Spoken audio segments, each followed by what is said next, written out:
Hello दोस्तों। आज की कहानी बेहद रोमांटिक है, इसलिए प्लीज़ पूरी सुनिएगा। रोज़ की तरह आज भी मैं खाना लेने आंटी के घर गया था। जब मैं घर पहुंचा तो आंटी नाइटी पहनकर सोफे पर बैठी हुई थी। मैंने आंटी से खाना पैक करने को कहा था। वो कहने लगी, खाना थोड़ी देर में लेकर चले जाना, पहले तुम ज़रा मेरे पैर दबा दो। मैंने कहा, आंटी ये आप क्या कह रही हैं? तो कहने लगी, फिक्र मत करो, यहाँ कोई नहीं है, कोई तुम्हें कुछ नहीं बोलेगा। मैं घर पर अकेली हूँ और तुम्हारे अंकल तो दुकान पर है ना। मैं वहीं बैठकर आंटी के पैर दबाने लगा। पैर दबाते वक्त मेरी नज़रें नीची थीं। अचानक आंटी बोली, एक बात तो बताओ जुनेद, क्या तुम्हारी कोई सहेली है? मैंने कहा, सहेली? मैं समझा नहीं आंटी, आप क्या कहना चाहती हैं? वो कहने लगी, अरे बुद्धू, मेरा मतलब है कि कोई गर्लफ्रेंड है या नहीं। मैंने कहा, आंटी कैसी बातें करती हो, मैं उस टाइप का लड़का नहीं हूँ, और वैसे भी ये गर्लफ्रेंड का मामला तो अमीर लोगों के चोचले हैं। आप तो हमारे घर के हालातों को अच्छी तरह से जानती हैं। वो कहने लगी, अच्छा, इसका मतलब तुम अभी तक कुंवारे हो? उनकी ये बात सुनकर मैं थोड़ा शर्मा गया था। वो कहने लगी, अच्छा तो एक बात बताओ, क्या तुम्हारा मन नहीं करता? मैंने कहा, आंटी आप कैसी बातें कर रही हैं, मुझे कुछ समझ नहीं आ रहा। वो कहने लगी, अरे बुद्धू, अब क्या सब कुछ मैं खुलकर बताऊं? तुम्हारे अंदर बिल्कुल भी समझ नहीं है। दिखने में तो एकदम गबरू जवान लगते हो, और दिमाग देखो बच्चों जैसा है। चलो आज मैं तुम्हें सिखाती हूँ। इतना कहकर आंटी मुझे अपने कमरे में ले गई और दरवाज़ा अंदर से बंद कर लिया। फिर जो कुछ उन्होंने मुझे सिखाया ये आप इस कहानी में जानेंगे। हेलो दोस्तों, स्वागत है आप सभी का हमारी एक और रोमांचक कहानी में।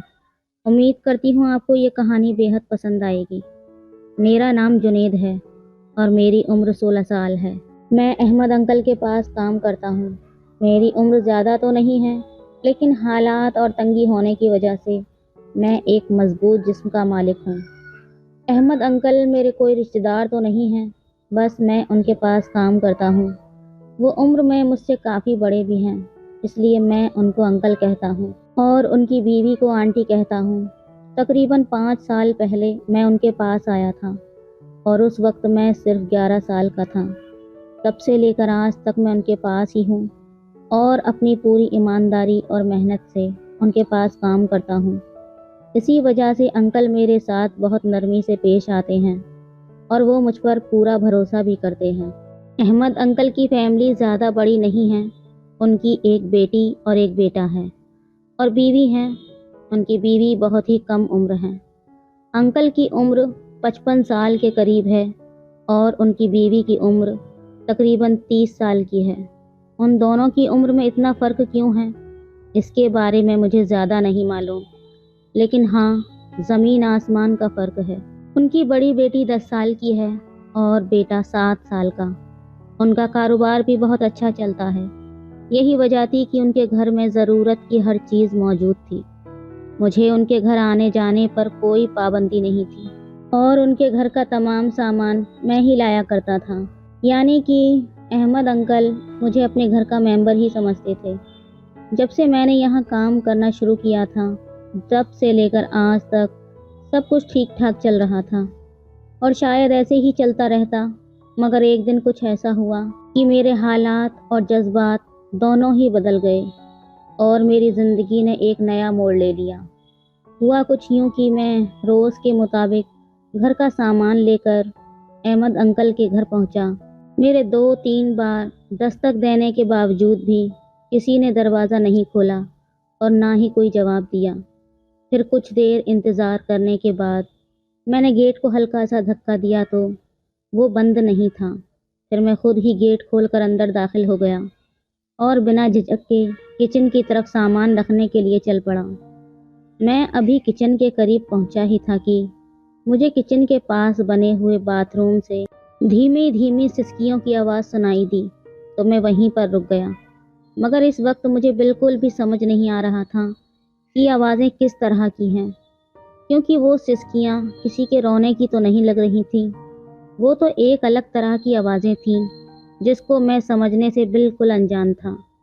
कुछ देर तो मैं यूं ही खड़ा रहा, मगर जब आवाज़ें काफ़ी तेज़ आने लगीं तो मुझसे रहा नहीं गया और मैं बाथरूम की तरफ जाने लगा। अभी मैं दरवाजे के करीब ही पहुंचा था कि आवाज़ आनी बिल्कुल बंद हो गई। तो मैं दोबारा किचन की तरफ आ गया और सामान रखने लगा। मैं सामान रखकर बाहर निकल ही रहा था कि बाथरूम का दरवाज़ा खुला और अंदर से आंटी को निकलते हुए देखा।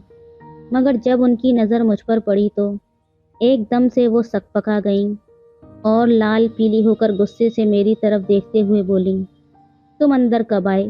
उनके इस तरह पूछने पर मैं तो बहुत ज़्यादा डर गया था और हकलाकर बोला कि आंटी बस अभी आया था, क्योंकि बाहर खड़े होकर मैंने काफ़ी देर तक दरवाज़ा बजाया था, मगर जब कोई आवाज़ नहीं आई तो मैं खुद ही अंदर आ गया। मेरी ये बात सुनकर आंटी खामोश हो गईं और किचन की तरफ चली गईं। उस वक्त घर में आंटी के अलावा और कोई नहीं था। खैर फिर उन्होंने मुझे खाना पैक करके दिया तो मैं खाने का टिफ़िन लेकर सीधा दुकान की तरफ चल दिया। दुकान पर पहुंचने के बाद मेरा पूरा ध्यान आंटी की तरफ ही था कि आखिर आंटी बाथरूम में ऐसा क्या कर रही थी और वो ऐसी आवाज़ें क्यों निकाल रही थी। पूरा दिन सोचने के बावजूद भी मैं इस बात को नहीं समझ पाया था, तो मैंने उस ख्याल को ही अपने जहन से निकाल दिया और सारा ध्यान अपने काम की तरफ कर लिया। मगर दूसरे दिन जब मैं खाना लेने आंटी के घर गया तो मैंने उनमें बहुत ज़्यादा बदलाव महसूस किया। मतलब कि जिस तरह वो आज मुझे दिख रही थी, पिछले 5 सालों में उन्होंने मुझे ऐसे कभी नहीं देखा था। जब तक मैं वहाँ खड़ा रहा उनका ध्यान मेरी तरफ ही था। फिर थोड़ी देर बाद उन्होंने खाने का टिफ़िन पैक करके मेरा हाथ पकड़ा दिया, जिसको लेकर मैं दरवाजे की तरफ चल पड़ा। अभी मैं घर से बाहर निकला ही था कि उन्होंने मुझे पीछे से आवाज़ दी, तो मैंने मुड़कर उनके पास आ गया और बोला कि आंटी जी कहिए। तो उन्होंने मुस्कुराकर मेरी तरफ देखा और मुझे गले लगाकर मेरे गाल पर किस कर दिया। उनके अचानक से ऐसा करने से मैं तो एकदम सकपका गया और डर भी गया था। फिर कुछ देर बाद वो अलग हो गई और मुझसे कहने लगी, जुनैद अब तुम कितने बड़े हो गए हो और कितने खूबसूरत भी लगते हो। चलो अब तुम जाओ, मगर ये बात अपने अंकल या फिर किसी और को मत बताना। तो मैंने ना में सिर हिला दिया और उनके घर से निकल गया। मगर पूरे रास्ते में यही सोचता रहा कि आखिर आज आंटी को हुआ क्या था, और यही सोचते सोचते मैं दुकान पर पहुंच गया। अब मेरा काम में बिल्कुल भी दिल नहीं लग रहा था, मगर इस बात को सोचकर मैं अपने अंदर एक अजीब सी बेचैनी महसूस करने लगा था और अंदर ही अंदर मुस्कुराने लगता। अगले दिन संडे का था और अंकल संडे को दुकान बंद रखते थे, जिस वजह से सारा दिन मैं अपने घर पर ही रहता था। दूसरे दिन सुबह जब मैं दुकान पर गया तो मेरे पहुंचते ही अंकल मुझसे कहने लगे कि तुम्हारी आंटी को घर का कुछ सामान मंगवाना है, इसलिए तुम अभी घर चले जाओ। तो मैं अंकल की बात सुनकर खुशी खुशी दौड़ता हुआ उनके घर की तरफ चल दिया। घर पहुंचकर मैंने दरवाज़ा खटखटाया तो आंटी ने ही दरवाज़ा खोला, क्योंकि उनके बच्चे स्कूल पढ़ने गए थे। उस वक्त आंटी घर पर बिल्कुल अकेली थी। फिर उन्होंने मुझे देखा तो अंदर आने को कहा। उनके इशारे पर मैं अंदर चला गया तो वो दरवाज़ा बंद करती हुई कमरे की तरफ चली गईं, मगर मैं सहन में ही खड़ा रहा। उन्होंने मुझे आवाज़ दी और कहने लगी, जुनैद वहाँ पर क्यों खड़े हो, अंदर कमरे में आ जाओ ना। उनके कहने पर मैं भी कमरे में चला गया। पहले तो वो मेरी तरफ देखकर मुस्कुराने लगी और फिर कहने लगी, तुम बैठो, मैं अभी आई। और ये कहकर वो कमरे से बाहर चली गई। मैं सोफे पर बैठकर उनके आने का इंतज़ार करने लगा। फिर जब वो अंदर आई तो उनके हाथ में 2 गिलास जूस के थे। फिर एक गिलास उन्होंने मेरी तरफ बढ़ा दिया तो मैंने बोला, आंटी इसकी क्या ज़रूरत थी। उन्होंने मुस्कुराकर मेरी तरफ देखा और कहने लगी, पी लो, सुबह का वक्त है और वैसे भी अभी तुमको बहुत मेहनत वाला काम करना है। उनकी ये बात सुनकर मैं तो सोच में पड़ गया कि आखिर ऐसा कौन सा काम हो सकता है। फिर हम दोनों जूस पीने लगे। तो जूस पीते पीते आंटी मुझसे कहने लगी कि उस दिन वाली बात तुमने किसी को बताई तो नहीं है। मैं उनकी ये बात समझ गया था कि वो कौन सी बात कर रही हैं, मगर मैं अनजान बनते हुए इनसे बोला, कौन सी बात आंटी? तो वो कहने लगी, अरे इतनी जल्दी भूल गई? तुम्हें याद नहीं है कि जब तुम 3 दिन पहले खाना लेने आए थे और जाते हुए मैंने तुम्हें गले लगाकर प्यार किया था? तो मैं बोला, जी जी याद है आंटी जी, मगर ये बात मैं किसी को भला क्यों बताता, और वैसे भी ये बात मुझे याद भी नहीं थी। अभी आपने जिक्र कर दिया तो याद आ गई। मेरे ये कहते ही वो उठी और मेरे बिल्कुल करीब आकर बैठ गई। फिर मुझसे कहने लगी, देखो अभी तुम में इतनी समझ नहीं है कि कौन सी बात छुपाने वाली है और कौन सी नहीं, क्योंकि जो काम मैं तुमसे लेने वाली हूँ उसका हरगिज़ भी किसी को पता नहीं चलना चाहिए। वो मुझे बड़े प्यार से समझा रही थी और मैं उनकी बातें बड़े गौर से सुन रहा था, मगर इस वक्त मेरे अंदर कई तरह के सवाल चल रहे थे कि ऐसा कौन सा काम हो सकता है। बहरहाल जब ये सब बातें वो मुझसे कह चुकी तो मैंने उनसे कहा कि आंटी आप बिल्कुल बेफिक्र रहो, मैं आपसे वादा करता हूँ कि आप जिस बात का मना करेंगी वो बात मैं किसी को नहीं बताऊँगा। मेरी ये बात सुनते ही वो एकदम से मुस्कुराते हुए बोली, शाबाश, मुझे तुमसे यही उम्मीद थी। और ये कहकर वो खड़ी हो गई। मगर हैरत का पहाड़ तो मुझ पर उस वक्त टूटा जब आंटी ने पैरों की मालिश करने को बोला। कहने लगी, आज काम बहुत ज़्यादा था ना, इसलिए बहुत ज़्यादा थक गई हूँ, प्लीज़ जुनैद थोड़े से पैर दबा दो। मैंने कहा, आंटी ये आप क्या कह रही हैं? वो कहने लगी, फिक्र मत करो, यहाँ कोई नहीं है, कोई तुम्हें कुछ नहीं बोलेगा, मैं घर पर बिल्कुल अकेली हूँ और तुम्हारे अंकल दुकान पर हैं। मैं वहीं पर बैठकर उनके पैर दबाने लगा। पैर दबाते वक्त मेरी नज़रें एकदम नीचे थीं। अचानक आंटी बोली, अच्छा एक बात बताओ जुनैद, क्या तुम्हारी कोई सहेली है? मैंने कहा, सहेली? मैं समझा नहीं आंटी, आप क्या कहना चाहती हैं? वो कहने लगी, अरे बुद्धू, मेरा मतलब है कि कोई गर्लफ्रेंड है या नहीं। मैंने कहा, आंटी कैसी बातें करती हो, मैं उस टाइप का लड़का नहीं हूँ, और वैसे भी ये गर्लफ्रेंड के चोचले तो अमीरों के होते हैं, आप तो हमारे घर के हालातों को अच्छी तरह से जानती हैं ना। वो कहने लगी, अच्छा इसका मतलब तुम अभी तक कुंवारे हो? उनकी ये बात सुनकर मैं थोड़ा शर्मा गया। वो कहने लगी, अच्छा तो एक बात बताओ, क्या तुम्हारा मन नहीं करता? ये कहते हुए उन्होंने एक आंख दबाई। मैंने कहा, आंटी आप क्या कह रही हैं, मुझे कुछ समझ नहीं आ रहा। वो कहने लगी, अरे बुद्धू, अब क्या सब कुछ मैं खुलकर बताऊंगी तुम्हें? तुम्हारे अंदर बिल्कुल भी समझ नहीं है। दिखने में तो एकदम गबरू जवान लगते हो और दिमाग तो देखो बिल्कुल बच्चों जैसा है। चलो आज मैं तुम्हें सिखाती हूँ। उनकी ये बात सुनकर मैं थोड़ा घबराया था। मैंने कहा, आंटी मुझे देर हो रही है, मैं दुकान पर जाता हूँ। वो कहने लगी, अभी तो आए हो, इतनी जल्दी क्या है, रुको ज़रा। इतना कहकर उन्होंने मुझे रोक लिया। फिर वो कहने लगी, तुम जानते हो जुनैद, तुम्हारे अंकल कितने बूढ़े हो गए हैं, उनकी और मेरी उम्र में कितना फ़र्क है। काश मैं गरीब घर में पैदा ना हुई होती तो इस बूढ़े के साथ मुझे शादी ना होती। इतना कहकर वो कहने लगी, थोड़े घुटने भी दबा दो ना। मैं थोड़ा हिचकिचाने लगा था। वो कहने लगी, शर्माओ मत, तुम दबा दो। उस वक्त उन्होंने मैक्सी पहनी हुई थी और मैक्सी को ज़्यादा ही ऊपर खींच ली थी। इस तरह का नज़ारा मैंने पहली बार कभी नहीं देखा था, इसलिए मैं बहुत ज़्यादा नर्वस था। वो कभी कभी बातें करते हुए मेरे बालों में हाथ फिरा देती, फिर कहने लगी, तुम्हारे अंकल तो मुझे खुश कर ही नहीं पाते, दुकान से आकर ही सो जाते हैं। मैं तो अभी जवान हूँ, भला मैं कहाँ जाऊँ? अब तुम ही बताओ मैं क्या करूँ? मैं उनकी बातें सुन तो रहा था, लेकिन कुछ पल्ले नहीं पड़ रहा था।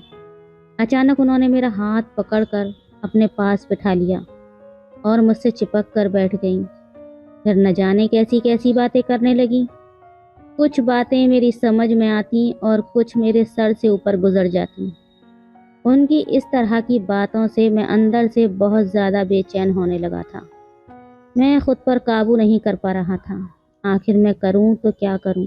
फिर आंटी बोली, जुनैद, तुम्हारे अंकल के अंदर तो बिल्कुल भी जज्बात नहीं बचे हैं, लेकिन मैं तो अभी जवान हूँ, मेरी जवानी मुझे बहुत तंग करने लगी है।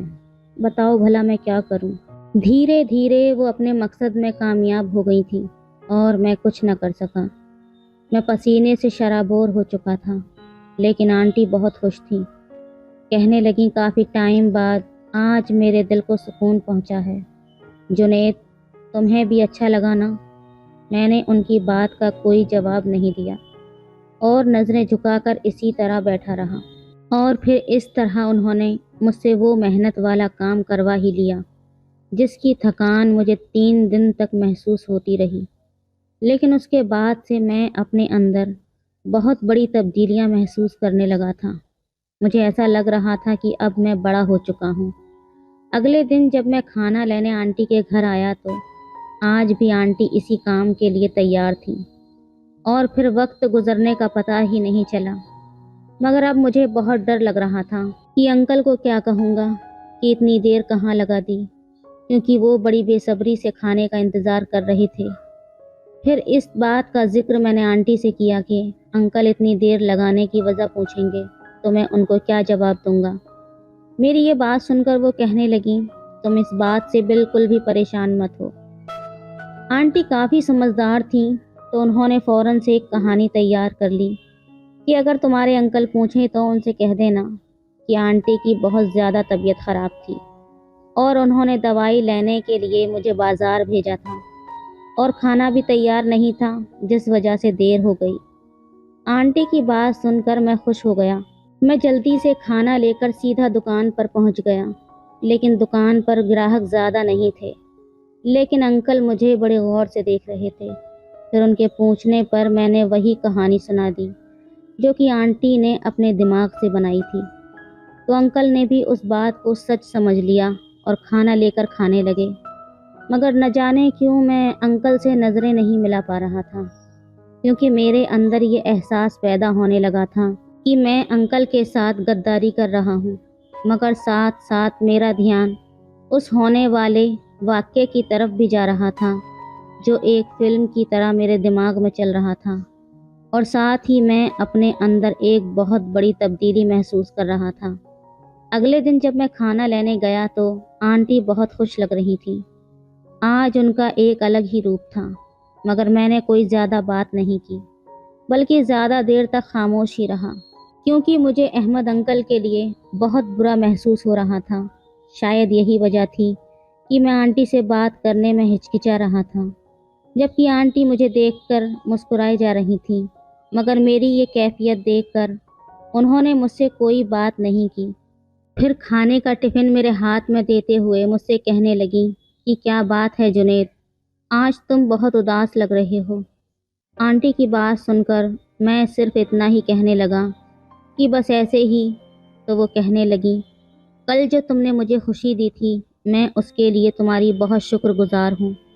और देखो, तुम कुछ बुरा मत सोचना, बस तुम मेरी ज़रूरत का ख्याल रखो और मैं तुम्हारी ज़रूरत का ख्याल रखूँगी। और इसी तरह हम दोनों ने एक दूसरे की ज़रूरतों का ख्याल रखना है। ये कहते हुए आंटी ने 500 का नोट मेरी जेब में डाल दिया। मैंने मानी खेज नज़रों से आंटी की तरफ देखा तो आंटी कहने लगी, हमने बस एक दूसरे के बारे में सोचना है और किसी दूसरी सोच को दिमाग में आने की जगह बिल्कुल भी नहीं देनी है। तुम समझ रहे हो ना मैं क्या कह रही हूँ? तो मैंने आंटी की इस बात को ना समझते हुए भी हाँ में सिर हिला दिया। फिर वो मुझसे कहने लगी, मैं जानती हूँ कि तुम इतने खामोश क्यों हो, क्योंकि तुम अपने बुढ़े अंकल की तरफ देख रहे हो जो कि मेरे किसी काम का नहीं है। उसका एक पैर कीचड़ में है और दूसरा पैर केले के छिलके पर, कब फिसल जाए पता नहीं। उसके चक्कर में मैं अपनी जवानी क्यों ख़राब करूं? मैं एक जवान जहान हसीन तरीन औरत हूँ और वो बुढ़ा कब्र में पैर लटकाए हुए बैठा है। इसलिए उसके बारे में ज़्यादा मत सोचो। मुझे लगा आंटी वाकई मेरे दिल तक पहुंच गई है। इस बात का बखूबी अंदाज़ा मुझे हो चुका था कि मैं अहमद अंकल से बददियांती पर शर्मिंदा हूँ। आंटी ने मुझे इस शर्मशारी से निकालने के लिए काफ़ी दलीलें पेश की और आखिर में मुझे इस बात पर कायल कर ही लिया कि जो कुछ हमारे दरमियान हुआ है वो हमारी ज़रूरत है जिसको बूढ़ा अंकल पूरा नहीं कर सकता। इंसान अपने दिमाग के लिए दलीलें बना लेता है और इसी तरह हमने भी अपने इस अमल के लिए कुछ दलीलें बना ली थी ताकि अपने ज़मीर को मुतमईन कर सकें और इस खेल को जारी रख सकें। इसके बाद तो हमारा रोज़ का मामूल हो गया था और मुझे भी आदत सी हो गई थी। अब तो मैं इंतज़ार करता कि कब अंकल खाना लाने के लिए कहें और मैं आंटी के पास जाऊं। फिर एक दिन जब मैं खाना लेने गया तो आंटी मुझसे कहने लगी कि इतने से वक्त में मुझे सब्र नहीं आता। तुम कोशिश करो कि पूरा दिन निकालो ताकि हम तसल्ली से काम कर सकें। तो मैंने उनको अपनी मजबूरी बताई कि मैं ज़्यादा वक्त कैसे निकाल सकता हूँ, मैं उस मामले में मजबूर हूँ। तो आंटी कहने लगी कि चलो फिर मैं ही कुछ करती हूँ, कोई तरकीब सोचती हूँ। अगले दिन जब मैं आंटी के घर गया तो वो काफ़ी खुश नज़र आ रही थी। मैंने वजह पूछी तो उन्होंने बताया कि मुझे एक तरकीब सूझी है जिसमें तुमको 3-4 दिन के लिए दुकान की जिम्मेदारी संभालनी होगी और साथ ही हमारे घर भी आकर रहना पड़ेगा। तब मैंने आंटी से पूछा कि ये सब कैसे मुमकिन है, जिस पर उन्होंने बताया कि मैं तुम्हारे अंकल को 4-5 दिन के लिए दूसरे शहर भेज सकती हूँ क्योंकि तुम्हारे अंकल के चाचा कुछ दिनों से बहुत ज़्यादा बीमार हैं, लेकिन तुम्हारे अंकल दुकान और घर की मजबूरी की वजह से उनकी देखभाल के लिए नहीं जा सके थे। अगर तुम दुकान और घर की जिम्मेदारी अपने ऊपर संभाल लो तो तुम्हारे अंकल से मैं इस बारे में बात करूँगी। मुझे भला इस बात पर क्या एतराज़ हो सकता था। दुकान का सारा काम मैं अच्छी तरह से जानता था और घर में रहना भी मेरे लिए कोई मुश्किल काम नहीं था। तो मैंने फ़ौरन से हाँ कर दिया। तब आंटी ने कहा कि ठीक है, मैं तुम्हारे अंकल से आज रात को ही बात करूँगी, लेकिन अगर वो तुमसे इस बात के बारे में पूछें तो उन्हें इस बात का पता मत लगने देना कि ये बात तुम पहले से ही जानते हो। मैंने आंटी से कहा आप फिक्र ना करें, मैं ऐसा ही करूँगा। दूसरे दिन जब मैं दुकान पर गया तो अंकल ने मुझे अपने पास बुलाया और कहने लगे कि मैं उनकी गैर हाजिरी में दुकान चला सकता हूँ। मैंने अंकल से अनजान बनते हुए कहा कि अंकल आप कहीं जा रहे हो क्या? वो बोले हाँ, मैं 3-4 दिन के लिए दूसरे शहर जा रहा हूँ। जिस पर मैंने अंकल को यकीन दिलाया कि आप फिक्र न करो, मैं ये काम पूरी जिम्मेदारी से संभाल लूँगा। अंकल तो बस तसल्ली के लिए पूछ रहे थे, वैसे तो वो जानते ही थे कि मैं दुकान का सारा काम समझता हूँ। फिर कुछ देर खामोश रहने के बाद वो कहने लगे कि मुझे दुकान की इतनी फिक्र नहीं है जितनी कि घर की है, क्योंकि घर में भी तो किसी मर्द का होना बहुत ज़रूरी है। इसलिए मैं चाहता हूँ कि 4-5 दिन के लिए तुम हमारे घर में ही रह लो। मैं अंकल के चेहरे की तरफ देख रहा था। इससे पहले कि मैं कुछ कहता, अंकल ने दोबारा कहा, अगर तुम्हारे घर वालों को एतराज़ ना हो तो मेरी गैर मौजूदगी में तुम रात को हमारे घर पर ही सो जाना। तब मैंने कहा, अंकल आप कैसी बातें करते हैं, भला मेरे घर वालों को क्या एतराज़ होगा? आप हुक्म तो करके देखें, बंदा हुक्म की तामील करने के लिए हाजिर है। मैंने अंकल को पूरी तरह से मुतमईन कर दिया था और अंकल के चेहरे से भी लग रहा था जैसे कोई बोझ उनके सीने से हट गया हो। फिर कुछ समझने के बाद अंकल ने बताया कि वो कल अपने बड़े भाई की देखभाल के लिए दूसरे शहर चले जाएंगे। फिर उस दिन जब मैं खाना लेने गया तो आंटी को ये खुशखबरी सुना दी। आंटी तो खुशी से पागल हो गई। फिर शाम को दुकान बंद करने के बाद अंकल ने दुकान की चाबियां मेरे हवाले कर दी और बताया कि वो 4-5 दिन के लिए अपने चाचा के पास जा रहे हैं और उसके बाद वो वापस आ जाएंगे। फिर मुझे समझाते हुए कहने लगे कि कल अपने घर वालों को बताकर आना कि मैं 4-5 दिन तक अंकल के घर पर ही रहूँगा। मैंने इस बात में हाँ में सिर हिला दिया। घर जाते हुए आने वाले चंद दिनों के ख्यालात मेरे दिमाग में गर्दिश कर रहे थे। इसी वजह से मैं रात को अच्छी तरह से सो भी नहीं पाया। सुबह नहा धोकर तैयार हुआ और 3 जोड़ी कपड़े पैक किए और घर वालों को बताकर दुकान की तरफ रवाना हो गया। पूरा दिन मैं दुकान पर रहा। दोपहर को खाना भी पास के होटल से ही मंगवा लिया था और बड़ी शिद्दत से शाम होने का इंतज़ार करने लगा। जैसे ही शाम हुई तो मैं दुकान बंद करके अंकल के घर पहुंच गया। आंटी ड्राइंग रूम में बैठी हुई थी और कोई रोमांटिक सी फिल्म देख रही थी। जबकि उनकी बेटी स्कूल का होमवर्क करने में बिजी थी और उनका बेटा अपने खिलौनों के साथ खेल रहा था। आंटी काफ़ी खुश नज़र आ रही थी। मैंने पहले तो दुकान का सारा हिसाब किताब समझा दिया और सारे पैसे आंटी के हवाले कर दिए। फिर आंटी ने मेरे लिए खाना गर्म करके टेबल पर लगा दिया। जब मैं खाना खा चुका तो आंटी भी दूसरे सोफे पर जाकर बैठ गईं। आंटी मुझसे कह रही थी कि इसे अपना ही घर समझो, मगर आंटी की बड़ी बेटी बार बार अपनी किताबों से नज़रें चुराकर मेरी तरफ ही देख रही थी। उनके बच्चे मुझे अच्छी तरह से जानते थे और मुझसे काफ़ी घुले मिले हुए भी थे, लेकिन आज पहली बार मैं यूं इस वक्त उनके घर आया था, इसलिए शायद उन्हें कुछ हैरानी हुई थी। आंटी की बड़ी बेटी काफ़ी समझदार थी। उसे इस बात का पता था कि उनका बाप घर पर नहीं है, इसलिए मैं उनके घर पर ही रहूँगा जब तक कि उनका बाप वापस ना आ जाए। अभी मुझे बैठे हुए कुछ देर गुजरी ही थी कि आंटी का बेटा अपने खिलौने को छोड़कर मेरी गोद में आकर बैठ गया और कुछ देर मेरी गोद में ही खेलता रहा और फिर सो गया। आंटी उसे मेरी गोद से लेने के लिए मेरे करीब आईं तो मेरी नज़रें गैर इरादी तौर पर उनकी बेटी की तरफ उठ गईं कि कहीं उसने अपनी माँ को मेरे इतने करीब आता हुआ देख न लिया हो। वो अपने काम में बिजी थी। आंटी उसको मेरी गोद से उठाते हुए बोली कि चलो तुम भी आओ, तुम्हें तुम्हारे सोने की जगह दिखा देती हूँ। मैं खामोशी से उठा और आंटी के पीछे चल दिया। आंटी ने पहले तो अपने बेटे को अपने रूम में लिटा दिया और फिर एक रूम छोड़कर अगले वाले कमरे का दरवाज़ा खोलते हुए कहने लगी कि ये तुम्हारा कमरा है और तुम्हें यहाँ कोई डिस्टर्ब नहीं करेगा सिवाय मेरे। ये कहते हुए आंटी मुस्कुराईं और एक आंख दबा दी। मैंने कहा ठीक है। मैं भी मुस्कुराकर उनकी तरफ देखने लगा। मेरे साथ वाला कमरा ही उनकी बेटी का था। कमरा देखकर हम वापस ड्राइंग रूम में आकर बैठ गए। आंटी और मैं काफ़ी देर तक इधर उधर की बातें करते रहे। जब रात के 11 बजे तो आंटी अपनी बेटी को सोने के लिए कहने लगी। फिर मैंने भी सोने का कहकर उठ गया। सोना किसे था, बस उनकी बेटी को मुतमईन करना था, तो मैं अपने कमरे में आकर लेट गया। फिर तकरीबन 12 बजे के बाद आंटी ने कमरे का दरवाज़ा खोला तो मैंने देखा कि कमरे में आंटी दाखिल हुई हैं। फिर वो मेरे करीब आईं और मुझसे कहने लगी, उठो और मेरे कमरे में चलो। और इस तरह आंटी मुझे उठाकर अपने कमरे में ले गईं और अंदर से दरवाज़ा बंद कर लिया। और फिर आंटी ने अपनी सारी शर्मो हया उतार कर अपने दिल की तमाम ख्वाहिशों को पूरा किया।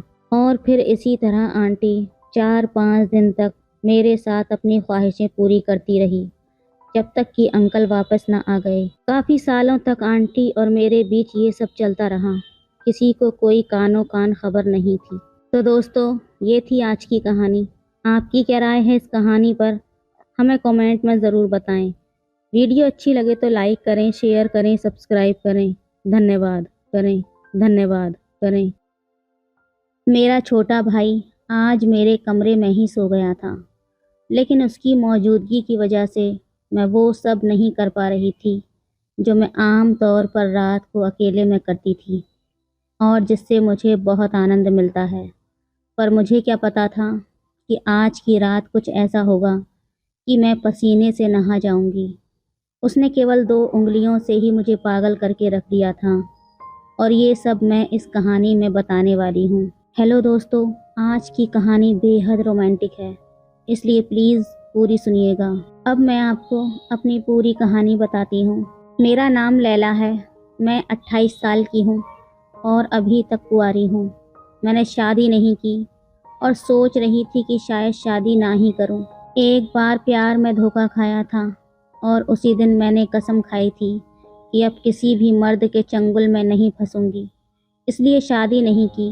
मैं एक कॉलेज में प्रोफेसर हूँ, लेकिन एक भारतीय लड़की भी हूँ। सुंदर, पढ़ी लिखी और स्मार्ट हूँ। मेरे तन मन में नए ज़माने की खूबियाँ भरी हुई हैं।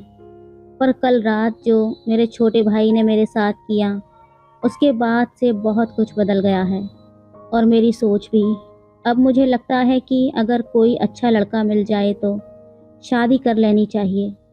कल की बात है, मेरा छोटा भाई जो कि 25 साल का है और इंजीनियरिंग कर रहा है। मम्मी पापा का दुलारा और मेरी तो वो जान है। कल रात खाना खाकर हम लोग कुछ देर टीवी देख रहे थे।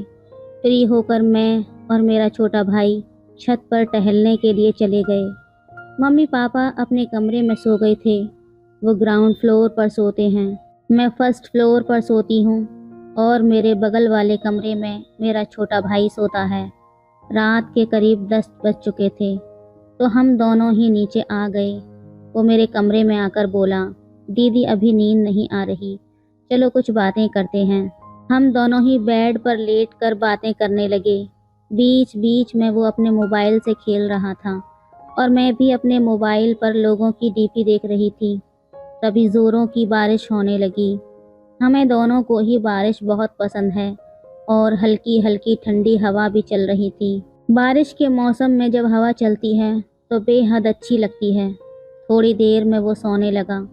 मैंने कहा, भाई जा अपने कमरे में, तुझे नींद आ रही है। वो नखरे दिखाने लगा। दीदी तंग मत करो ना प्लीज़। ऐसा कहकर उसने अपनी आंखें बंद कर ली और फिर 4-5 मिनट के अंदर ही गहरी नींद में सो गया। मुझे लगा अब क्या उसे उठाना, सोने ही देती हूँ। मैं उठी और बाथरूम गई और अपने कपड़े तब्दील किए क्योंकि मुझे टाइट कपड़ों में नींद नहीं आती। फिर मैं आकर बिस्तर पर लेट गई और मोबाइल पर कहानियाँ पढ़ने लगी। आजकल बहुत ही बढ़िया नॉवेल्स पढ़ने को मिल रही हैं। मेरा भाई तो सो गया था और मैं वो सब नहीं कर पा रही थी जो आम तौर पर अकेले में करती हूँ जब मैं अकेली सोती हूँ। पर आज उसकी वजह से मैं ज़्यादा कुछ कर भी नहीं सकती थी, इसलिए मोबाइल रखकर सोने की कोशिश करने लगी। लेकिन कहानियों की बातें मेरे मन में चल रही थीं तो नींद भी नहीं आ रही थी। रात गहराती जा रही थी और मेरे मन में एक अजीब सी बेचैनी घर करने लगी थी। नींद तो जैसे मेरी आंखों से कोसों दूर थी और दिमाग में वही कहानियाँ घूम रही थीं जो मैंने सोने से पहले पढ़ी थीं। उस कहानी ने मेरे अंदर एक अजीब सी हलचल मचाकर रख दी थी और मैं अपने आप को शांत नहीं कर पा रही थी। पास में ही मेरा छोटा भाई सो रहा था और उसकी मौजूदगी ने मुझे और भी ज़्यादा उलझन में डाल दिया था। अगर वो ना होता तो मैं शायद खुद को उस कहानी का हिस्सा बना लेती और वो सब करती जो मुझे रात के अंधेरे में अकेले करने में आनंद आता है। लेकिन आज की रात कुछ अलग थी। मैं अपने ही ख्यालों में खोई हुई थी जब अचानक भाई ने करवट बदली और सीधा हो गया। मेरी नज़र अचानक ही उस पर पड़ी और जो कुछ मैंने देखा उसे देखकर तो मेरे पैरों तले ज़मीन ही खिसक गई। भाई ने बहुत ही पतली पैंट पहनी हुई थी और उसी की वजह से मुझे ऐसा कुछ नज़र आ गया था जिसे देखकर किसी को भी शर्म आ जाए। पर मेरी हालत तो और भी अजीब थी। शर्माना तो दूर, मैं तो अपनी नज़रें उस पर से हटा ही नहीं पा रही थी। मन में अजीब सी कशमकश चल रही थी। एक तरफ मैं खुद को काबू में रखने की कोशिश कर रही थी और दूसरी तरफ मेरे अंदर की बेचैनी बढ़ती ही जा रही थी। सच कहूँ तो अब मुझसे सहा नहीं जा रहा था। हर पल ऐसा लग रहा था कि अगर मैंने खुद को नहीं रोका तो कुछ ऐसा हो जाएगा जिसे रोक पाना नामुमकिन होगा। मेरे दिल की धड़कनें अब तेज़ हो गईं और मन में डर समा गया। अगर कुछ हो गया तो भाई मेरे बारे में क्या सोचेगा, उसकी निगाह में मैं कैसी दिखूंगी। उन सवालों ने मुझे और भी असहज कर दिया था। लेकिन दूसरी तरफ मेरे मन की एक गहरी चाहत मुझे बार बार उस दिशा में धकेल रही थी कि जो कुछ मेरे मन में चल रहा है उसे मैं पूरा कर लूं। मेरे अंदर की जद्दोजहद अब चरम पर थी।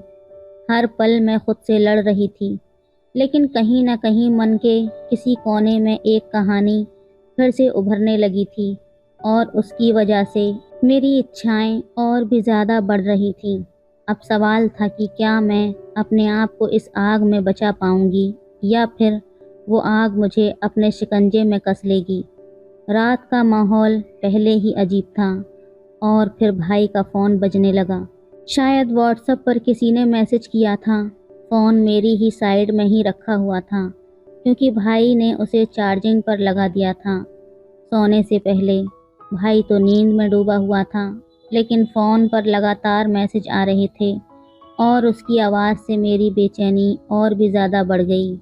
मैंने सोचा कि फ़ोन साइलेंट कर देती हूँ ताकि आवाज़ बंद हो जाए, लेकिन साथ ही मेरे मन में ये सवाल भी उठ रहा था कि इतनी रात को कौन उसे मैसेज कर रहा होगा। मुझे भाई के फ़ोन का लॉक मालूम था, इसलिए बिना किसी हिचकिचाहट के मैंने फ़ोन अनलॉक किया। जैसे ही मैंने स्क्रीन पर देखा तो पाया कि उसका एक दोस्त उसे कई वीडियो भेज रहा था। मन में एक अजीब सी उत्सुकता जाग उठी कि आखिर ये वीडियो किस बारे में है। मैंने सोचा क्यों ना एक बार देख ही लूं कि इनमें क्या है। जैसे ही मैंने वीडियो चालू की, मेरी तो आंखें फटी की फटी रह गईं। बाप रे! मैं तो पूरी तरह से हिल कर रह गई थी। भाई ऐसी वीडियो देखता है? ये क्या हो रहा है? मेरे दिमाग जैसे ठहर सा गया। उस वीडियो में जो कुछ दिखाया जा रहा था, वो मैं बिल्कुल भी उम्मीद नहीं कर रही थी। पर जैसे ही एक वीडियो ख़त्म हुई, मेरे अंदर बाकी वीडियो देखने की लालसा जाग उठी थी। मैंने बिना सोचे समझे अगला वीडियो पर क्लिक कर दिया। एक के बाद एक सारी वीडियो देख डाली। हर वीडियो ने मेरी हालत और भी ज़्यादा ख़राब कर दी थी। मुझे समझ ही नहीं आया कि मैं ये सब क्यों देख रही हूँ। मुझे ये इतना अच्छा क्यों लग रहा है, लेकिन फिर भी रुक नहीं पा रही थी। मेरे हाथ तो कांप रहे थे, पर मेरी नज़रें स्क्रीन से हटने का नाम नहीं ले रही थी। हर बीतते पल के साथ मेरी बेचैनी बढ़ती ही जा रही थी। मैं खुद से जूझ रही थी, ये क्या कर रही हूँ? ये सवाल बार बार मेरे दिमाग में गूंज रहा था। लेकिन सच कहूँ तो अब मैं खुद पर काबू खोती जा रही थी। वो वीडियो मेरे अंदर की आग को और भी ज़्यादा भड़का रही थी। अब मेरे अंदर एक अजीब सी हिम्मत आ गई थी, या कहूँ कि मैं अपनी इच्छाओं के सामने बेबस हो गई थी। मैंने फैसला कर लिया था कि जो कुछ होगा देखा जाएगा। अब मैं वही करने जा रही थी जिसे मैं लंबे समय से रोकने की कोशिश कर रही थी। मेरे हाथ कांप रहे थे, दिल की धड़कनें तेज़ हो रही थीं। मैं धीरे धीरे उसके पास खिसक गई और उसकी साइड में लेट गई, जैसे कुछ हुआ ही ना हो। मन में हलचल मची हुई थी, लेकिन मैंने खुद को शांत बनाए रखा हुआ था। थोड़ी देर तक मैंने सोने का नाटक किया, ताकि अगर वो अचानक जाग भी जाए तो उसे लगे कि मैं गहरी नींद में हूँ। दिल की धड़कनें तेज़ हो रही थीं, लेकिन चेहरे पर शांति के भाव थे। फिर मैंने धीरे से अपना पैर उसके ऊपर रख दिया, ऐसे जैसे नींद में अनजाने में रखा हो। कुछ पल ठहरी और उसकी हरकत का इंतज़ार करने लगी, लेकिन कोई हलचल नहीं हुई। वो अब भी गहरी नींद में ही था। मुझे अपने पैर पर उसकी गर्माहट और कुछ और महसूस होने लगा। उसका शरीर कसक शांत पड़ा था, लेकिन उसकी पैंट के अंदर जो कुछ कहानी चल रही थी। मेरे पैर पर उसका आकार साफ साफ महसूस हो रहा था, और उसकी सख्ती मेरे अंदर की बेचैनी को और बढ़ा दी थी। मेरी धड़कनें और तेज़ हो गईं। जिस बात का मुझे डर था, वही अब मेरे सामने था, पर मैं अब खुद को रोकने में नाकाम हो रही थी। हर बीतते पल के साथ मेरी इच्छाएं मुझे और कमज़ोर करती जा रही थीं। मैं जानती थी कि अगर अब मैंने खुद को काबू में नहीं किया तो कुछ ऐसा हो सकता है जिससे वापसी मुमकिन नहीं होगी। लेकिन उस क्षण में मेरा दिल और दिमाग जैसे एक जंग लड़ रहे थे, और मैं धीरे धीरे अपने दिल के हाथों हार गई थी। मैंने फिर से अपने पैर को हल्के से हिलाया, ये जानने के लिए कि उसकी नींद कितनी गहरी है। कोई हलचल नहीं हुई। अब मेरा दिमाग धुंधला हो रहा था, और बस एक ही बात मन में गूंज रही थी। रात की वो खामोशी अब मेरे अंदर एक तूफान ला रही थी। हर पल के साथ मेरी हिम्मत बढ़ रही थी। मैंने जो कदम उठाया था, उसके बाद अब पीछे हटना मुश्किल था। लेकिन जो बात मुझे तब नहीं पता थी, वो ये कि मेरा भाई, जिसे मैं गहरी नींद में समझ रही थी, असल में वो सोया हुआ था ही नहीं। वो तो शुरू से ही सोने का नाटक कर रहा था। मेरे हर कदम का उसे पहले से ही अंदाज़ा था। मैंने अनजाने में जो किया, वो सब उसने जानबूझकर देखा, शायद मुझे उकसाने के लिए। भाई अब भी चुपचाप लेटा रहा। मैं पूरी तरह से अनजान थी कि उसकी आंखें बंद होने के बावजूद उसका दिमाग जाग रहा है। मेरे दिल में हलचल मची थी, लेकिन उसकी हरकत न देखकर मैं आगे बढ़ने के लिए और भी उत्साहित हो गई थी। लेकिन ठीक उस पल जब मैं कुछ और करने वाली थी, उसने अपनी आंखें खोल लीं। मेरे दिल की धड़कन जैसे रुक सी गई। क्या वो जाग गया? जैसे ही ये एहसास हुआ, मैंने तुरंत अपनी आंखें बंद कर लीं और सोने का नाटक करने लगी। पर मेरे दिल में घबराहट और बेचैनी साफ महसूस हो रही थी। मैं जानती थी कि मैंने खुद को बड़ी मुश्किल में डाल लिया था, लेकिन अब जो होने वाला था उसके लिए मैं बिल्कुल तैयार नहीं थी। भाई ने मुझे उस हालत में देख लिया था। वो कुछ कहता उससे पहले ही उसने बिना किसी झिझक के, बिना कोई लाज या कोई शर्म के अपना कदम उठाया। उसके बाद जो हुआ वो मेरे लिए किसी बड़े झटके से कम नहीं था। लगातार 2 घंटे तक वो मेरे साथ कुछ ऐसा करता रहा जिसे मैं कभी नहीं भूल पाऊंगी। उसकी हरकतों ने मेरी दुनिया ही बदल दी। पर इस कहानी का अंत ये नहीं है। वो जो 2 घंटे तक हुआ, उसकी पूरी सच्चाई आपको मैं कहानी के अगले भाग में बताऊंगी। तो प्यारे दोस्तों, अगर आप जानना चाहते हैं कि इस कहानी में आगे क्या हुआ, तो प्लीज़ मेरी वीडियो को लाइक कर दीजिए और चैनल को सब्सक्राइब कर लीजिए। मिलती हूँ अगली वीडियो में। धन्यवाद। मेरी सासू माँ को मरे हुए 6 महीने हो चुके थे और मेरे ससुर जी बहुत अकेले रहने लगे थे। वो बहुत ज़्यादा दुखी रहते थे और उनका किसी भी काम में मन नहीं लगता था। थोड़े दिनों बाद मैंने नोटिस किया कि वो मुझे बड़ी अजीब नज़रों से देखते थे। मैं उनके इस व्यवहार से बहुत परेशान हो चुकी थी। फिर एक दिन मैंने सोचा कि अगर मैं ही ससुर जी को खुश कर दूं तो घर की बात घर में ही रहेगी और किसी को पता भी नहीं चलेगा। और इसीलिए मैंने एक दिन ससुर जी के साथ, हेलो दोस्तों, स्वागत है आप सभी का हमारी एक और रोमांचक कहानी में। उम्मीद करती हूँ आपको ये कहानी बेहद पसंद आएगी। मेरा नाम अनीता है और मेरी उम्र 26 साल है। मैं एक शादीशुदा औरत हूँ। मेरे पति का नाम विकास है और वो एक प्राइवेट कंपनी में नौकरी करते हैं। हमारी शादी को लगभग 4 साल हो गए हैं, लेकिन अभी तक हमारे कोई भी बच्चा नहीं हुआ है। हमारे परिवार में मैं, मेरे पति और मेरे सास ससुर रहते हैं। हम सब अपनी ज़िंदगी में बहुत खुश थे और सब एक दूसरे के साथ बहुत ही हंसी खुशी से रहते थे। पर अचानक हमारी खुशियों को किसी की बुरी नज़र लग गई। दरअसल हुआ ये था कि मेरी सासू माँ एक एक्सीडेंट में मर चुकी थीं, जिस वजह से हमारे पूरे घर में शोक की लहर छा गई थी। सासू माँ की मौत के बाद हम सभी अंदर से टूट चुके थे। हमारे ऊपर तो जैसे दुखों का पहाड़ ही टूट पड़ा था। सासू माँ की मौत के बाद मेरे ससुर जी बहुत ज़्यादा दुखी रहने लगे थे। मैं जब भी ससुर जी को देखती थी तो वो अकेले में बैठे बैठे रो रहे होते और सासू माँ को याद कर रहे होते थे। मैं और मेरे पति ससुर जी की इस हालत को देखकर बहुत ज़्यादा दुखी हो जाते थे। हम यही सोचते थे कि काश सासू माँ जिंदा होती तो ससुर जी को ये हालत नहीं होती। मैंने और विकास ने उन्हें बहुत समझाया था कि आप ऐसे मत करो, आप घर के बड़े हो, अगर आप ही टूट जाओगे तो फिर हमारा क्या होगा। हमारे समझाने के कुछ वक्त बाद तक तो वो ठीक रहते थे, लेकिन अकेले में फिर वो वैसे ही हो जाते थे। इसी तरह से 6 महीने बीत गए थे, लेकिन ससुर जी का अपनी पत्नी को भुला पाना बहुत ज़्यादा मुश्किल हो रहा था। फिर कुछ समय के लिए हमने ससुर जी को हमारी लखनऊ वाली ननद के पास भेज दिया। डॉक्टर भी हमेशा से यही बताते थे कि अगर हम घटना स्थल वाली जगह से दूर हो जाते हैं तो घटी हुई घटना कुछ पल के लिए हम भूल जाते हैं। मेरे ससुर जी करीब 3 महीने तक लखनऊ में रहे, पर जब वो वापस आए तब भी हमें उनमें कोई बदलाव नहीं दिख रहा था। उनमें वैसे तो कोई बदलाव नहीं आया था, पर हाँ, मैंने उनके व्यवहार में एक अजीब सी बात नोटिस की थी।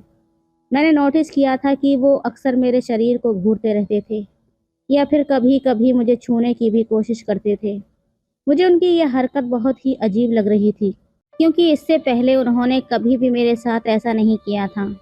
मेरा दिल कर रहा था कि मैं अपने पति को फ़ोन करके सारी बातें बता दूं, लेकिन फिर मैंने सोचा कि अगर मेरे पति ने मेरी बात पर यकीन ही नहीं किया तो फिर मैं क्या करूँगी। मैंने सोचा कि हो सकता है कि ये मेरा वहम हो, लेकिन एक दिन तो हद ही हो गई।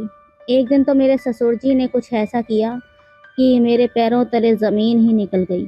मुझे यकीन ही नहीं हो रहा था कि वो ऐसा भी कुछ कर सकते हैं। मैं जब बाथरूम में जा रही थी तो वहाँ पहले से ही मेरे ससुर जी थे। मैं थोड़ी देर के लिए वहीं खड़ी हो गई। मुझे लगा वो थोड़ी देर में बाहर आ जाएंगे, इसीलिए मैं यहीं खड़ी हो जाती हूँ। पर ये क्या, अंदर से तो अजीब अजीब सी आवाज़ें आ रही थीं। मैं सोच रही थी कि ससुर जी इतना टाइम से बाथरूम के अंदर क्या कर रहे हैं। मैंने उन्हें बुलाने की भी कोशिश की, पर शायद उन्होंने सुना नहीं। फिर जब मुझे लगा कि वो कभी भी बाहर आ सकते हैं, तो मैं अपने कमरे में आ गई। पहले तो मेरे मन में ख़्याल आया कि ये सारा मामला अपने पति को बता दूं, लेकिन फिर से मेरे दिमाग में यही आया कि अगर ये मेरी बात पर भरोसा ही नहीं करेंगे तो फिर मैं क्या करूँगी। यही सोचकर मैं रात भर जागती रही और मुझे नींद ही नहीं आई। मैं अंदर से बहुत ज़्यादा परेशान थी, क्योंकि इतने दिनों से जो कुछ हो रहा था वो बहुत ही अजीब था। मेरे पति ने मुझे प्यार करने के लिए कहा, लेकिन मैंने कहा आज मेरा मूड नहीं है, और इतना कहकर मैं उनकी तरफ से पीट करके सो गई। मेरी सारी रात जागते हुए निकल गई और दूसरे दिन मेरे पति को शहर से बाहर किसी काम के लिए जाना था। वो 6 दिन के लिए एक मीटिंग में जाने वाले थे। मैंने उनका बैग लगाया और उनका टिफ़िन भी तैयार कर दिया। थोड़ी देर बाद मेरे पति अपने काम के लिए निकल गए। अब घर पर मैं और ससुर जी अकेले ही थे। मैं तो डर से कांप रही थी। मेरा तो एक एक पल सदियों जैसा गुजर रहा था। मैंने पूरा दिन घर का काम किया और सारा काम निपटाने के बाद कमरे में आ गई। पिछली रात को मुझे नींद नहीं आने के कारण अब नींद ने अपना डेरा डालना शुरू कर दिया था। नींद के मारे मेरी आंखें अपने आप बंद हो रही थीं। दिन के 5 बज रहे थे। मुझे पता ही नहीं चला कि कब मेरी आंखें बंद हो गईं और मैं गहरी नींद में चली गई। मैं वैसे तो साड़ी ही पहनती हूँ, लेकिन कुछ दिनों से ज़्यादा गर्मी होने के कारण मैं शलवार कमीज़ ही पहन रही थी। मेरा पूरा शरीर पसीने से शराबोर हो चुका था और मैं अपने कमरे में आकर पंखे के नीचे लेटी हुई थी। करीब 1 डेढ़ घंटे बाद मैंने महसूस किया कि कोई मुझे अजीब तरह से हाथ लगा रहा है। पहले तो मुझे लगा कि शायद मैं कोई सपना देख रही हूँ और सपने में मैं अपने पति के साथ हूँ, लेकिन फिर मैं एकदम से हड़बड़ाकर उठ बैठी और अपने कपड़े ठीक करने लगी। मैंने देखा कि मेरे ससुर जी मेरे बगल में बैठे हुए हैं। मैं उन्हें देखकर चौंक गई। मैंने उनसे पूछा, क्या हुआ बाबूजी, आपको मुझसे कोई काम था क्या? मेरे ससुर जी बोले, बहू, मेरा चाय पीने का बहुत मन कर रहा है। मैंने तुम्हें बहुत बार आवाज़ें लगाईं, पर शायद तुमने सुना ही नहीं, इसलिए मैं खुद ही तुम्हारे कमरे में आ गया। यहाँ मैंने देखा कि तुम आराम से सोई हुई हो, तो मैंने सोचा कि सोई हुई बहू को क्यों उठाना, मैं खुद ही चाय बना लेता हूँ। पर इतने में तुम जाग गईं। इन शब्दों में ससुर जी ने अपनी सफाई दी तो मैं झट से बेड से नीचे उतरी। मेरा दिल ज़ोर ज़ोर से धड़क रहा था। मैंने अपना दुपट्टा अपने सर पर लेकर कहा, बाबूजी आप अपने कमरे में जाइए, मैं वहीं पर चाय लेकर आती हूँ। मेरा इतना कहने से उनका दिल टूट गया था। फिर वो अपने कमरे में चले गए। करीब 15-20 मिनट बाद मैं उनके कमरे में एक कप चाय लेकर गई। मैं उनके कमरे में गई तो मैंने अंदर जाकर देखा कि ससुर जी अपने कमरे में बैठकर रो रहे थे। मैंने पूछा, क्या हुआ बाबूजी, आप रो क्यों रहे हो, कोई दिक्कत है क्या? अगर आपकी तबीयत ख़राब है तो मैं तुरंत डॉक्टर को फ़ोन कर दूं? वो बोले, नहीं बहू, ऐसा कुछ नहीं है, बस आज मुझे तेरी सासू माँ की बहुत याद आ रही है। मुझे आज उसकी बहुत कमी खल रही है। जब से वो चली गई है तब से मुझे समझ ही नहीं आता है कि मैं किससे अपने मन की बातें कहूँ। मैं भी एक इंसान हूँ और मेरी भी कुछ ख्वाहिशें हैं। मेरा भी दिल करता है कि मैं अपने दिल की सारी बातें किसी से कहूँ। अब मैं बच्ची तो नहीं थी जो मैं उनके इशारे को ना समझूं। मैं समझ रही थी कि वो किस बारे में बात कर रहे हैं। फिर भी मैं उनके पास गई और मैंने उनसे कहा, बाबूजी, आप चिंता मत कीजिए, सब ठीक हो जाएगा, और अगर आपको कोई बात करनी हुआ करे तो आप मुझसे कर लिया करो। मेरा इतना कहना ही था कि उन्होंने मुझे गले लगाकर रोना शुरू कर दिया। मुझे तो बड़ा ही अजीब लग रहा था और मेरे मन में तरह तरह के ख्याल आ रहे थे, पर फिर भी मुझे उन पर बहुत दया आ रही थी। और ससुर जी की इतनी उम्र भी हो चुकी थी कि हम उनकी दोबारा शादी भी नहीं करा सकते थे। अगर हम उनकी दूसरी शादी करा भी देंगे तो हम किसी को मुंह दिखाने के लायक भी नहीं रहेंगे, हमें समाज से बर्खास्त कर दिया जाएगा। इससे तो बेहतर यही है कि घर पर ही ये समस्या का कोई हल निकाला जाए। एक बार तो मेरे मन में आया कि अगर मैं ही ससुर जी को खुश कर दूं तो किसी को पता भी नहीं चलेगा और घर की बात घर में ही रहेगी। मैंने दिल पर पत्थर रखकर उनका न्योता मन ही मन कबूल कर लिया था। फिर मैंने उन्हें नहाने को कहा और उनके कपड़े वगैरह निकाल कर उनको दे दिए। थोड़ी देर बाद वो नहाकर वापस आ गए। उन्होंने बनियान और नीचे टॉवल धोती की तरह लपेटा हुआ था। वो मुझे देखकर थोड़ा सा मुस्कुराए और मैं भी उनकी इस हरकत से हल्का सा मुस्कुरा पड़ी थी। फिर अगले दिन जब मैं सुबह की चाय देने उनके कमरे में गई तो मैंने देखा कि वो शायद तौलिए को लपेटकर ही सो गए थे। मैंने हल्के से दरवाजे को धक्का दिया तो दरवाज़ा पहले से ही खुला हुआ था और ससुर जी बनियान पहनकर सो रहे थे। उनकी इस हरकत से मुझे गुस्सा तो बहुत आया, लेकिन मैंने उनसे कुछ कहा नहीं और चाय देकर वापस किचन में आ गई। करीब 1-1.5 घंटे बाद वो किचन में आए और मुझसे बोले, बहू ज़रा तेल गुनगुना करके मेरे कमरे में ले आओ और मेरे सर और बदन की मालिश कर दो। इस बार मुझे उनकी ख़राब नीयत पहले ही पता चल गई थी, पर मेरे पास कोई सबूत नहीं था। थोड़ी देर बाद मैं एक कटोरी में तेल गरम करके उनके कमरे में ले गई और उन्हें बोला, बाबूजी ये तेल लीजिए और आप खुद ही लगा लो।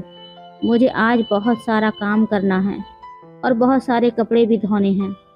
वो बोले, बहू सर पर तो मैं खुद ही लगा लूँगा, लेकिन पीठ पर मेरा हाथ नहीं पहुँचेगा, इसलिए पीठ की मालिश तुम ही कर दो। इतना बोलकर वो अपने बेड पर पीठ के बल लेट गए। मुझे आज सुबह से ही उन पर बहुत गुस्सा था, लेकिन मैं फिर भी उनकी पीठ की मालिश करने लगी। करीब 10 मिनट बाद उन्होंने साइड बदलते हुए कहा, बहू तुम्हारे हाथ खराब हो ही गए हैं तो थोड़ी पेट की भी मालिश कर दो। मैं ना चाहते हुए भी उनकी हर बात मानती जा रही थी और अपने दोनों हाथों से उनकी मालिश कर रही थी। मैं यही सोच रही थी कि काश आज सासू माँ जिंदा होती तो मुझे ये सब नहीं करना पड़ता। मेरा इन 6 दिनों में विकास के बिना इतना बुरा हाल हो गया है, तो ससुर जी सासू माँ के बिना कैसे रहते होंगे। मैं इसी सोच में इतनी डूबी हुई थी और सब कुछ वही छोड़कर अंदर भाग आई थी।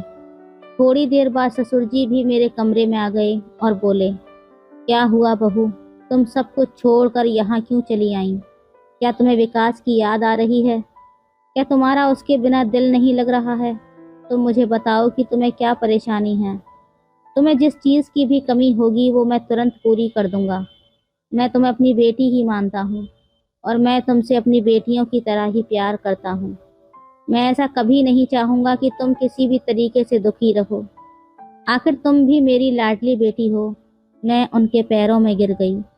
मैंने कहा, ससुर जी मैंने आपको बहुत गलत समझा था, मुझे माफ़ कर दीजिए। मैं इतने दिनों से यही सोच रही थी कि आप मुझ पर बुरी नज़र रख रहे हो और इसीलिए मैं आपसे दूरी बना रही थी। पर अब मैं समझ पा रही हूँ कि जब विकास को गए 5 दिन हुए हैं और मैं उसके बिना इतना परेशान हो चुकी हूँ, तो सासू माँ को मरे हुए तो पूरे 6 महीने गुजर चुके हैं। अगर मैंने आपका दिल दुखाया हो तो आप मुझे माफ़ कर दीजिएगा। अब से मैं आपकी हर तरह से देखभाल करूँगी और आपकी बेटी बनकर रहूँगी। तो दोस्तों, ये थी आज की कहानी। आपकी क्या राय है इस कहानी पर हमें कमेंट में ज़रूर बताएं। वीडियो अच्छी लगे तो लाइक करें, शेयर करें, सब्सक्राइब करें। धन्यवाद।